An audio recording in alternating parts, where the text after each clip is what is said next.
Hey everybody, it's your friendly graduate assistant, and today we're going to talk a little bit about the normal curve. Now, beginning statistics students see this and tend to panic. There's no reason to panic whatsoever.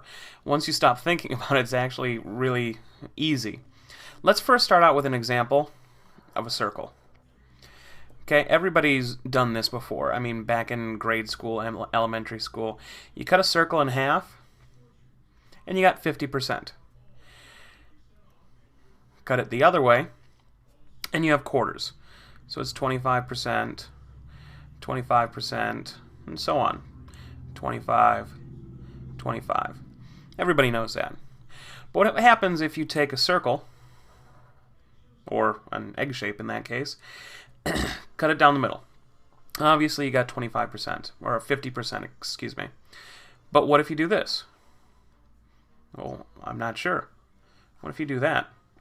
Well, I'm not sure. Those are different percentages. Can't we just stick with this one? It's way easier. So that's basically something to keep in mind when we're talking about the normal curve. It's basically just a way to redivide a circle. It's nothing to panic about whatsoever. So let's go ahead and get right into it. Now, most of the numbers that we're going to be using today here in this lesson, these are just approximations. If you ever pull up the actual normal curve distribution chart, you'll get angry and, oh, but it says, 34.1%. You're right, this is just approximations. And approximations with a normal curve, this is fine just to understand what's going on here, what you're starting off with. So first, let's start and take for granted that this curve is normal, even though it's a little messed up right here. And we have our mu, our mean, right down the middle. Now, we talked last time about standard deviation. Okay, we've got our standard deviation right there. And in a normal curve, when you don't have any numbers listed, you commonly have one standard deviation, or two standard deviations. So I'm going to draw those in right here. It doesn't matter where the numbers actually are. It's just the theory behind the thing. So we have -1 standard deviations and 1 standard deviation. Now when you're doing this, it's easiest to break it up just like we did the circle. This area is roughly, let me do a different color here, 34%. Okay, so when you plot, say, scores on a test, this area right here is 34%. Now what's great about a normal curve is it's equal on each side. So this side as well is about 34%. So together, this area is 68%. Now that's saying, whenever we take scores from a test or any statistical model and plot it on a normal curve, we can assume that roughly 68% of the scores, or whatever we're plotting, fall between one standard deviation right here. Now to make it a little more confusing, if we go up to 2 standard deviations, so we have -2 standard deviations, and we have +2 standard deviations. These right here, let me get a new color, are roughly 13.5%.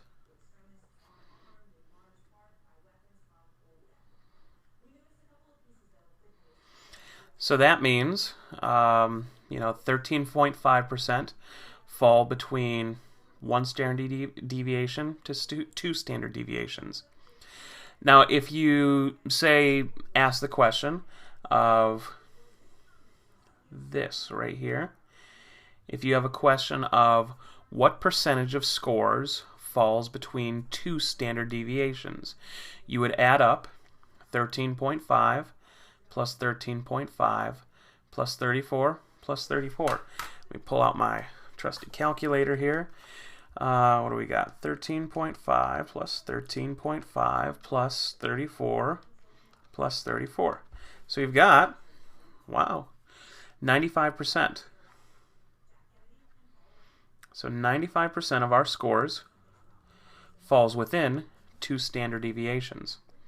Now let's take it one last step right here and say that these little tiny wings right here,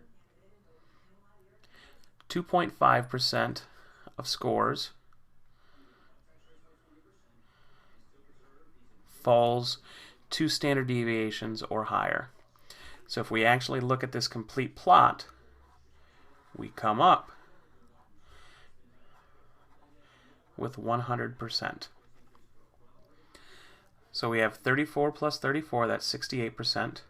If we add in up to 2 standard deviations, that's 95. If we add in our little wings, that's 100. Now, all you have to do to remember this stuff is remember these percentages: 34, 13.5, 2.5. And if you get a question, I'll move up top right here, switch color. If you get a question that says, you know, what amount of, what percentage of your scores falls between -2 standard deviations and 1 standard deviation, all you have to do at that point is add 13.5% plus 34% plus 34%. What does that give you right here? 34 plus 34 plus 13.5 equals 81.5.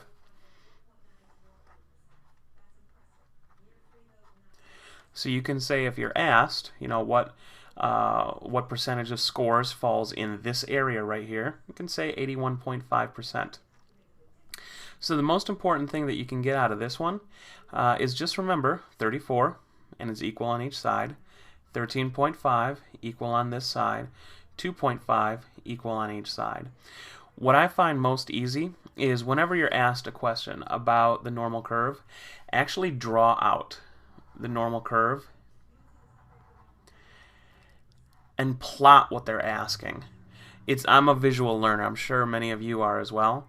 So if it asks, you know, what is the score between 2 standard deviations and -1 standard deviation,